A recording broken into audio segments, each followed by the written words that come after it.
Football is a sport that, when you really think about it, makes no sense. What do I mean by that? Take this play from the game in Week 3 between the Detroit Lions and the Baltimore Ravens. It's 4th and 2, and the Lions are winning by 7, facing 4th down with under 2 minutes to go. If the Lions get a first down here, the ball game, barring anything crazy, is over. This is a highly risky play because they're on their own side of the field, and 2 yards is not the easiest in the world to get. But head coach Dan Campbell sensed an opportunity here. I've always said that if you have a realistic chance to end the game right then and there and not leave anything up to chance, and if you have a chance to win it on one play, rather than try and stop a sequence of plays or get a sequence of plays to go your way, you do it. Sure enough, Campbell understood the assignment. He went for it. The Lions got the first down, and just like that, the Lions won the game. Campbell is an aggressive coach by nature. You live with the aggression, and you die with the aggression as a Lions fan.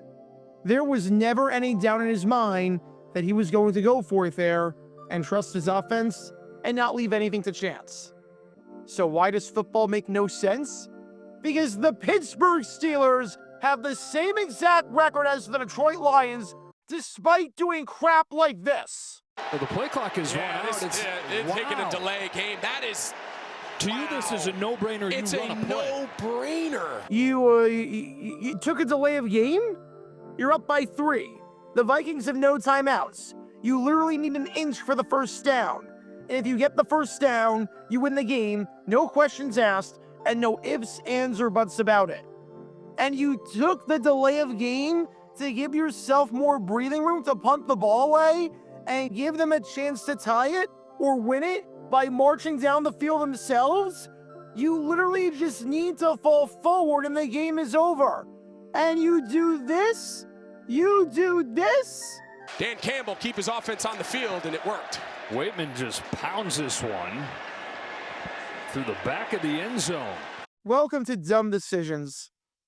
Before I break down what happened here, this whole series is about taking an in-depth look at decisions made during games that were clearly awful from the start.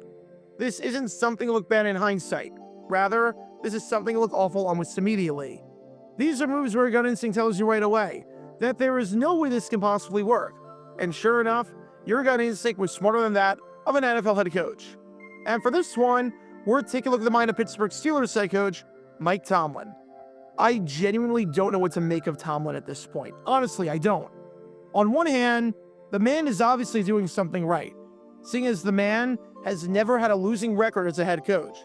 And he began his coaching career during the Bush administration while the Seattle Sonics were a team in the NBA.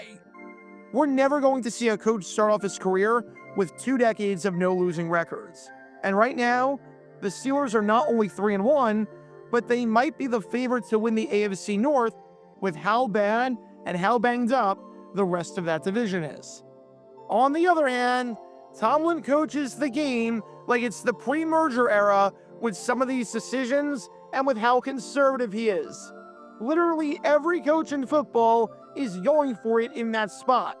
I can't think of a single head coach, no matter how good or bad, and no matter how aggressive or conservative they might be, that isn't going for it in that spot, with one exception. That exception, of course, is Mike freaking Tomlin. And even though the Steelers won the game, it did not have to come to this. In no universe did it have to come to this. And yet, Tomlin, known for punting the ball away in the weirdest spots before, as I've done many videos on that, made one of the strangest decisions of his entire 2-decade-long coaching career here. And I do not say that lightly. So with that being said, let's take a look at why punting the ball away on 4th and inches on the plus side of the field when a first down wins you the game is a really bad idea. And I have to point out before going any further and before evaluating the pros and the cons of punting versus trying to get a foot, that there is a play that you might have heard of that seems to work really well in this spot when you don't need many yards that I'm assuming Mike Tomlin has heard of before. It's called the tush push. You line someone up under center, everyone surrounds the man under center, and they just push him forward. Of course, the Philadelphia Eagles run it better than anyone else, to the point where it's a near automatic play. But the play succeeds at a very high rate if you know how to run it properly, because you need to royally screw up to go backwards on it with all the guys pushing the ball carrier forward. More often than not, if you actually know what you're doing, this play works and would get you the first down and win you the game. You want to know how I know that? Oh yeah, you literally ran that play earlier in the quarter. I want to take you back a bit to 5.5 minutes left in the contest, and you've got 3rd and 1. What do the Steelers decide to do?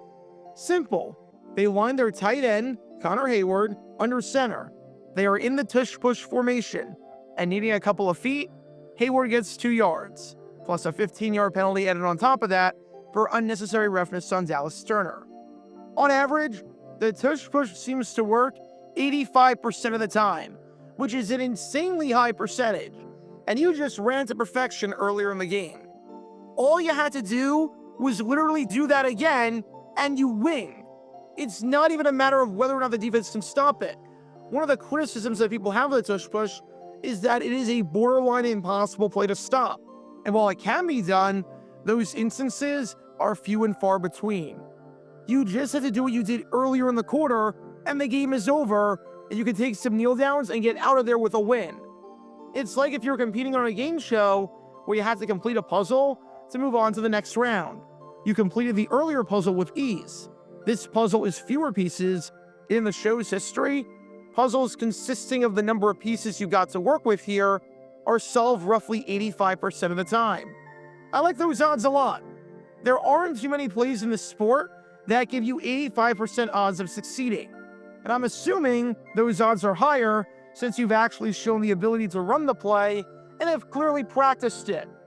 This is not a Buffalo Bills situation in last year's AFC Championship where they had a concept of what the tush-push was, but had no idea how to execute it. You guys clearly do. And yet, instead of calling that play on the plus side of the 50, you decide to punt the ball away? Let's look at the pros and cons of each scenario, starting with the tush-push. The pro is that if you get it, the ball game is over, and you win and go to 3-1 on the season. As Herm Edwards famously said all those years ago, you play to win the game. If you have a chance to win the game on one play, and the odds of getting it are realistic, more often than not, I'm going to say that you should do it. There are limits to this, obviously. If you're up by 2 points, the other team has no timeouts, and you're faced with 4th and 18 at your own 20-yard line, I'm not going to say that you should go for it there. But in a situation like this, if you can call a play with a high success rate, and that play, should it succeed, give you a 100% chance of winning, then I'm doing that every day of the week and twice on Sunday. The con is that if you don't get this for whatever reason, the Vikings start the drive in your midfield at their own 40-yard line. However, even if that happens, they're still not in field goal range. Will Reichard's got a strong leg, but the Vikings, with no timeouts, still probably need to get 20 yards to get into range. So if you succeed on this, you win. But if not, the Vikings still need to drive a little bit to have a chance at tying the game. Compare that to the second option, which is to punt the ball away. The pro is that the Vikings start the drive further back than where they'd be if you fail the 4th down conversion. But in all likelihood, the punt is going to be a touchback. And sure enough, it was here.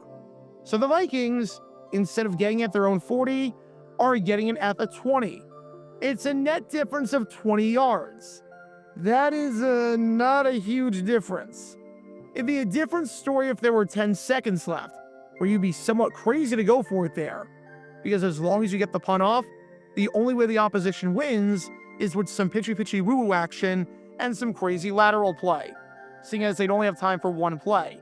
If you get stuffed, they have time to run a quick out route and try a Hail Mary or a long field goal after that. But with 62 seconds left?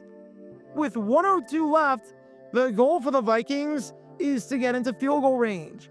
And they still have plenty of time to be able to do that since the clock stops on incomplete passes and passes out of bounds.